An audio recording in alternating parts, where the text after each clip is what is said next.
Kali ini akan dibahas soal tentang materi uji hipotesis, standar deviasi, regresi, dan korelasi. Soalnya yang pertama seperti ini dengan bobot 30. Seorang manajer operasional perusahaan jalan tol akan melakukan evaluasi terhadap kinerja operasi salah satu jalan tolnya. Dengan salah satu indikator kinerjanya adalah lama layanan gerbang tol. Dari dokumen perencanaan awal, diketahui bahwa lama pelayanan tiap gate adalah 4,5 detik dengan standar deviasi 1,5 detik. Dari hasil survei dan pengukuran lapangan dengan jumlah data 50 kendaraan, diperoleh rata-rata lama layanan di gate tol adalah 5 detik.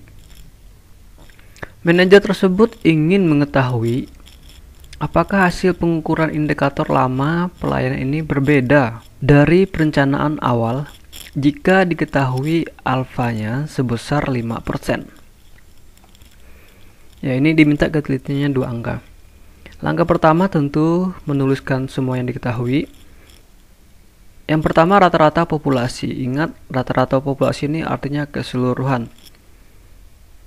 Nah, rata-rata populasi itu tentu perencanaan awalnya, yaitu 4,5 detik. Standar deviasi jelas diketahui 1,5 detik. Nah, di sini kita menggunakan sigma kecil. Kenapa? Karena datanya lebih besar dari 30. Ini sebesar 50. Rata-rata sampel. Nah, tadi dalam hasil pengujian sebanyak 50 kendaraan diperoleh hasilnya 5 detik. Artinya sampelnya 5 detik. Rata-rata sampel. Jumlah kendaraan jelas di sini ada 50. Nah, pastikan ketika menyelesaikan soal uji hipotesis, lakukan langkah-langkah ini. Jadi jangan lupa dituliskan langkah pertama, kedua, dan seterusnya. Langkah pertama untuk menyelesaikan soal ini adalah kita menuliskan dulu, menentukan hipotesisnya. Ingat pada soal tadi ada kata berbeda. Tidak lebih besar dan tidak lebih kecil. Artinya apa? Kalau seperti ini, maksud hipotesisnya adalah hipotesis two tail atau dua arah. Ya, kecuali pada soal diketahui lebih rendah atau lebih tinggi, nah itu pasti one tail. Nah, di sini jelas two tail atau dua arah. Sehingga kita susun dulu hipotesisnya. Tadi hipotesisnya two tail. Nah, ini.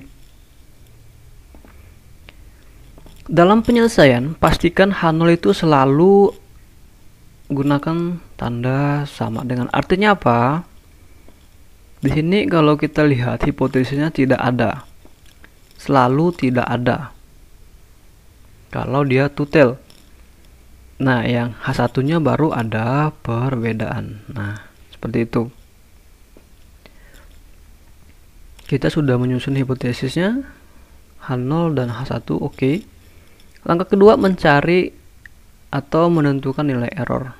Pada soal sudah diketahui nilai errornya 5%, jadi ya oke 5%.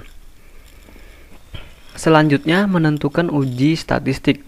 Nah, uji statistik ini berdasarkan jumlah data. Pada soal datanya ada 50. Jika jumlah data sama dengan atau lebih besar dari 30, gunakan uji Z. Kalau di bawah 30, uji T. Jika jumlah datanya sama dengan 30, bagaimana? Ya, ini terserah. Gunakan uji Z, oke. Gunakan uji T, oke. Tapi kalau saya menyarankan mendingan uji T karena datanya sedikit. Nah, dari sini kita akan menentukan poin kritis. 0,5 dikurang alfa dibagi 2. Kenapa alfa dibagi 2? Karena ini two tail. Dua arah. Nah, di sini 0,5 dikurang setengah 0,05 diperoleh hasil 0,475. Pada Z tabel diperoleh hasil 1,96. Perhatikan tabelnya. Nah, tadi diperoleh hasil 0,475 ya kan. Kalau kita tarik ke samping dan ke atas, diperoleh 1,9 dan 0,06. Artinya 1,96. Probabilitasnya segini, 0,4750. Diperoleh Z tabel 1,96. Oleh sebab itu 1,96 ini disebut poin kritis. Karena dia tutel, maka kita gambarkan 1,96 minus dan 1,96 plus. Di tengah-tengahnya pasti 0. Nah, kenapa 1,96 ini disebut poin kritis? Karena nanti dalam hitungan, ketika kita memperoleh hasil hitungan, misalkan di sini kita memperoleh minus 2 berarti di sebelah kiri ya, maka dia akan berada di area tolak. Tapi misalkan andai kata kita memperoleh 1 minus 1,90, artinya dia berada di sini. Nah, nanti kesimpulannya diterima. Kalau beda sedikit saja, itu akan mempengaruhi hasil. Itulah mengapa 1,96 ini disebut poin kritis. Oke, jadi ini kira-kira gambarnya poin kritisnya. Yang diarsir adalah area ditolak, dan yang tidak diarsir adalah area diterima H0-nya. Kita sudah menyelesaikan 3 langkah. Ya, pastikan selalu ditulis langkah-langkahnya. Sekarang langkah yang keempat, uji statistik. Nah, Z hitung, ini rumusnya ya, persamaannya seperti ini. Nah, diperoleh hasil hitungan minus 2,36. Perhatikan, jika ini 0, jika ini minus 1,96, maka minus 2,36 itu pasti daerah sini. Nah, daerah sini adalah daerah arsil, sehingga kita bisa menyimpulkan kesimpulannya Z hitung berada di daerah H0 ditolak. Jadi kesimpulannya H0 ditolak berdasarkan hasilnya. Selanjutnya soal nomor 2, perhatikan soalnya seperti ini. Untuk mempertahankan kinerja suatu ruas jalan nasional, dilakukan pekerjaan pemeliharaan berkala berupa pelapisan ulang atau overlay yang direncanakan sesuai prosedur yang telah ditetapkan. Dari dokumen perencanaan awal diketahui bahwa tebal lapisan ulang adalah 10 cm. Uji petik sampel dengan metode core drill menunjukkan adanya variabel tebal lapis ulang dengan dimensi sebagai berikut. Ya, jadi ini dimensinya.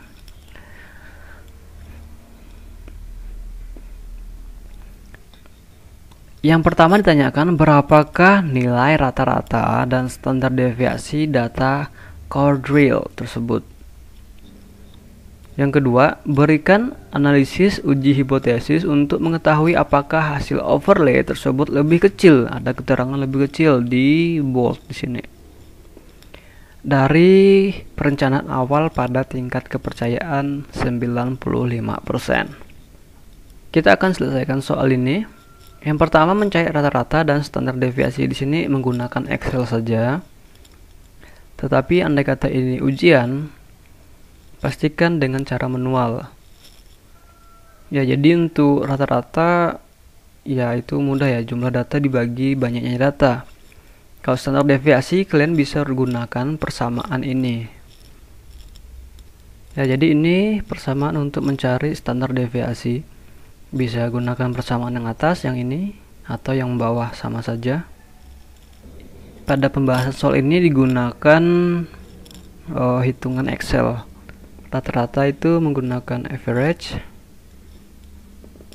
Kita blok datanya, nanti akan diperoleh hasil rata-rata 9,98. Sedangkan standar deviasi gunakan formula ST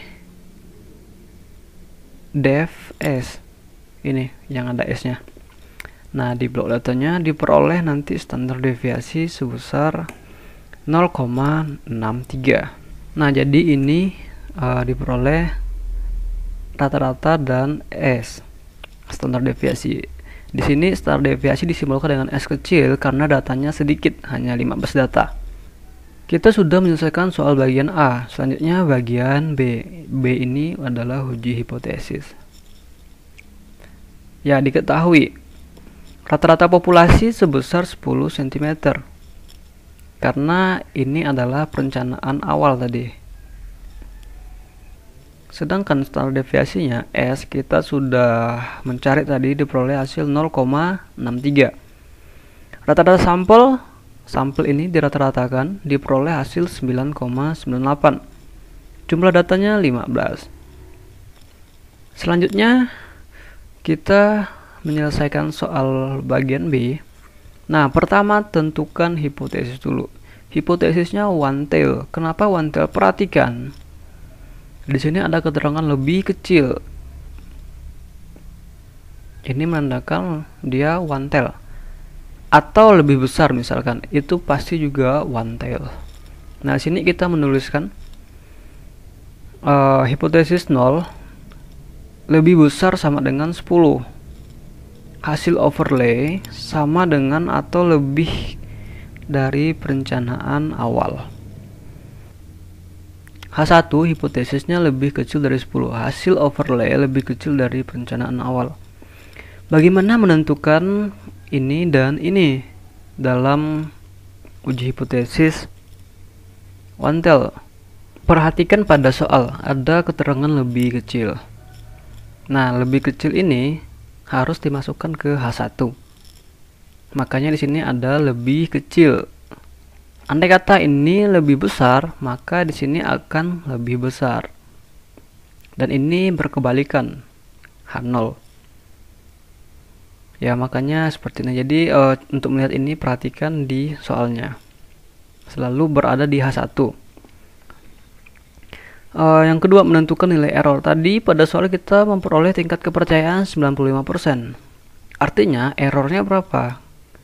Kalau tingkat kepercayaannya 95%, maka errornya tinggal dikurangin aja, yaitu sebesar ini 5% atau 0,05. Ini tingkat kesalahannya. Langkah ketiga, menentukan uji statistik. Uji statistik, karena datanya lebih kecil dari 30, gunakan uji T. Nah, untuk menentukan uji T, kita harus perlu tahu ini T alpha dan DF. DF ini adalah degree of freedom atau derajat kebebasan. Ya. DF ini sendiri diperoleh dengan N dikurang 1. Nah, kita sudah tahu bahwa alfanya 5%, jadi ini T 0,05 ini tadi ya. Sedangkan degree of freedom 15 dikurang 1, karena jumlah datanya 15 dikurang 1, 14. Diperoleh hasil 14. Nah, ini kita sudah memperoleh T 0,05 dan DF-nya 14. Maka diperoleh pada tabel 1,7613. Perhatikan pada tabel berikut. Tadi kita sudah memperoleh A-nya itu sebesar 0,05 ya kan. DF-nya 14. Tinggal tarik aja nih turun ke bawah dan ini ke samping. Diperoleh hasil probabilitasnya 1,7613 ya. Jadi seperti itu. Ini probabilitasnya. Itulah mengapa kita memperoleh hasil ini. Ini disebut poin kritis. Nah, lalu posisinya di mana? Posisinya, cara mudahnya atau jembatan keledainya, kita perhatikan di H1. H1 di sini lebih kecil. Arahnya ke kiri, makanya kita tempatkan di kiri ini. Jadi sebenarnya karena arahnya di kiri, maka dia jadi minus 1,7613. Ini yang diarsirkan. Yang diarsirkan disebut area ditolak, dan yang tidak diarsir disebut area diterima. Sekarang uji statistik. Jadi sama saja ya rumusnya, persamaannya. Cuman di sini kita hitung karena kita menggunakan T tadi, uji T. Nah, diperoleh tadi rata-rata sampel ini, rata-rata populasi ini, standar deviasi kita juga peroleh, dan jumlah data juga kita peroleh. Diperoleh hasil ini minus. Nah, perhatikan, andai kata di sini poin kritis hasilnya minus 1,76 dan seterusnya, diperoleh hasil 0,123, artinya dia berada di sekitar sini, ya kan? Ya, mungkin mendekati 0 sini ya.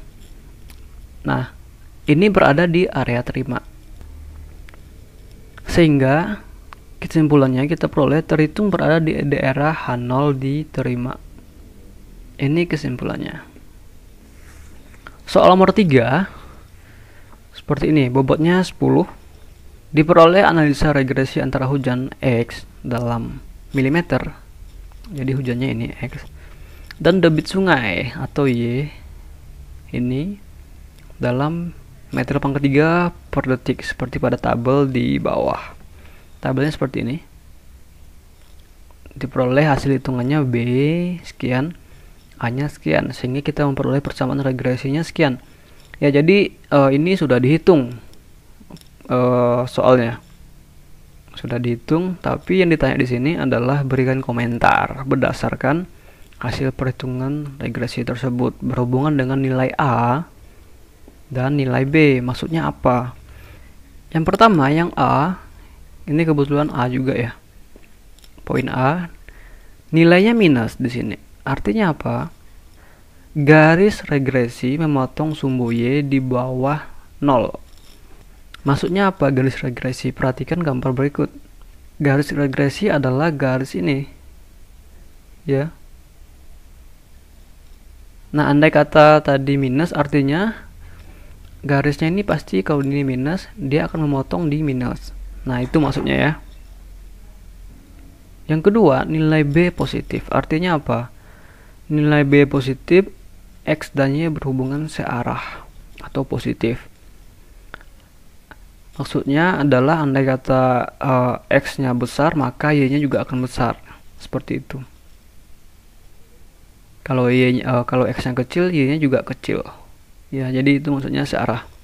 Soal nomor 4 seperti ini.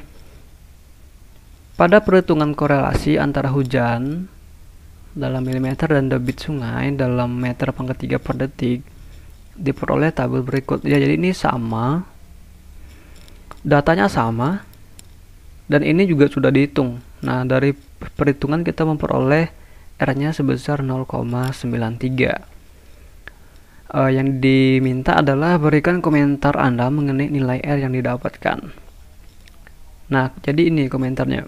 Karena nilai R sebesar 0,93, artinya hubungan variabel X dan Y sangat kuat.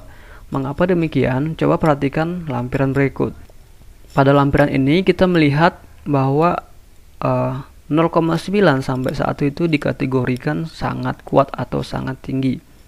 Nah, jadi seperti itu. Jadi hanya memberikan komentar saja, bukan menghitung. Jadi sekian penyelesaian soal ini.